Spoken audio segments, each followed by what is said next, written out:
ಎದೆಯಲ್ಲಿ ರಾಮ ಭಕ್ತಿ ಗೀತೆ ಬಿಡುಗಡೆ. ಭಕ್ತಿ, ಸಂಸ್ಕಾರ, ಆಧ್ಯಾತ್ಮಿಕ ಮೌಲ್ಯಗಳ ಸಂದೇಶ ಸಾರುವ ಸಂಗೀತ ಕೃತಿ ಕಾಂತರಾಜು. ಹಾಸನದಲ್ಲಿ ಶ್ರೀ ರಾಘವೇಂದ್ರ ಸ್ವಾಮಿಗಳ ಭಕ್ತಿ, ರಾಮನಾಮದ ಮಹತ್ವ ಹಾಗೂ ಮಾನವೀಯ ಮೌಲ್ಯಗಳನ್ನು ಸುಂದರವಾಗಿ ಬಿಂಬಿಸುವ ಎದೆಯಲ್ಲಿ ರಾಮ ಭಕ್ತಿ ಗೀತೆಯ ವಿಡಿಯೋವನ್ನು ನಗರದ ಪತ್ರಕರ್ತರ ಭವನದಲ್ಲಿ ಸಮಾಜ ಸೇವಕ ಹಾಗೂ ಉದ್ಯಮಿ ಕಂಚಮಾರನಹಳ್ಳಿ ಕಾಂತರಾಜು ಅವರು ಭಕ್ತಿ ಗೀತೆಯ ವಿಡಿಯೋವನ್ನು ಅನಾವರಣಗೊಳಿಸಿದರು. ನಂತರ ಮಾತನಾಡಿದ ಅವರು, ಭಕ್ತಿ ಸಾಹಿತ್ಯ ಮತ್ತು ಸಂಗೀತದ ಮೂಲಕ ಸಮಾಜದಲ್ಲಿ ಸಕಾರಾತ್ಮಕ ಚಿಂತನೆ ಬೆಳೆಸುವ ಉದ್ದೇಶದಿಂದ ರೂಪುಗೊಂಡಿರುವ ಈ ಗೀತೆ ಭಕ್ತರು ಹಾಗೂ ಸಂಗೀತಾಸಕ್ತರ ಗಮನ ಸೆಳೆಯಲಿದೆ.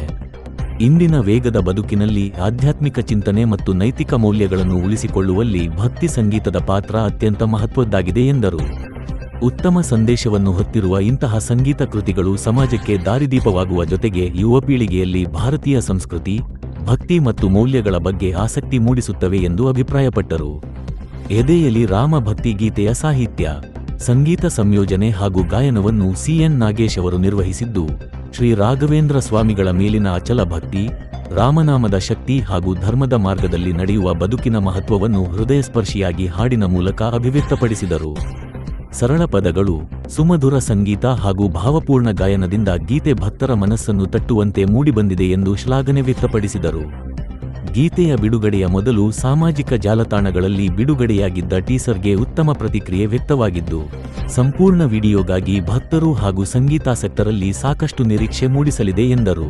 ಇದೀಗ ಸಂಪೂರ್ಣ ವಿಡಿಯೋ ಬಿಡುಗಡೆಯಾದ ಬಳಿಕವೂ ಉತ್ತಮ ಸ್ಪಂದನೆ ವ್ಯಕ್ತವಾಗುತ್ತಿದ್ದು, ಭಕ್ತಿ ಸಂಗೀತ ಕ್ಷೇತ್ರದಲ್ಲಿ ಈ ಗೀತೆ ತನ್ನದೇ ಆದ ಸ್ಥಾನವನ್ನು ಪಡೆಯುವ ವಿಶ್ವಾಸವನ್ನು ಆಯೋಜಕರು ವ್ಯಕ್ತಪಡಿಸಿದರು. ಈ ಸಂದರ್ಭದಲ್ಲಿ ಗೀತೆಯ ರಚನೆಕಾರ, ಸಂಗೀತ ನಿರ್ದೇಶಕ ಹಾಗೂ ಗಾಯಕ ಸಿಎನ್ ನಾಗೇಶ್ ಮಾತನಾಡಿ, ಭಕ್ತಿ ಸಂಗೀತವು ಕೇವಲ ದೇವರ ಆರಾಧನೆಗೆ ಸೀಮಿತವಾಗದೆ ಸಮಾಜದಲ್ಲಿ ಮಾನವೀಯತೆ, ಸಹೋದರತ್ವ, ಧರ್ಮನಿಷ್ಠೆ ಮತ್ತು ಸಕಾರಾತ್ಮಕ ಚಿಂತನೆಗಳನ್ನು ಬೆಳೆಸುವ ಶಕ್ತಿಯಾಗಿದೆ.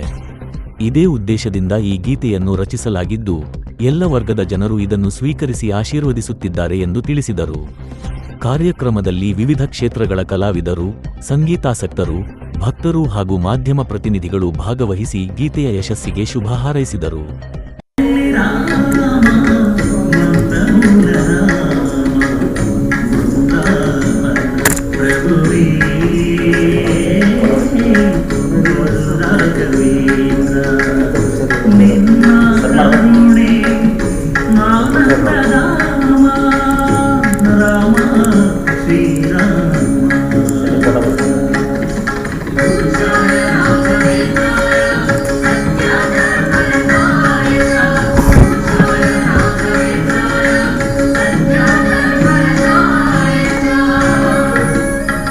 ಕೋರಸೆಲ್ಲ ನಿಮ್ಮದಾ?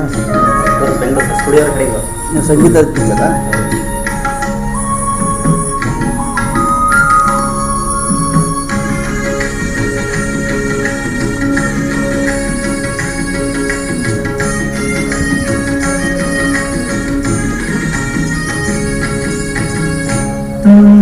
ತುಂಗಾತೀರದ ಯತಿ ಬರಲಿ ನೋಡಲು ಕಂಡಲು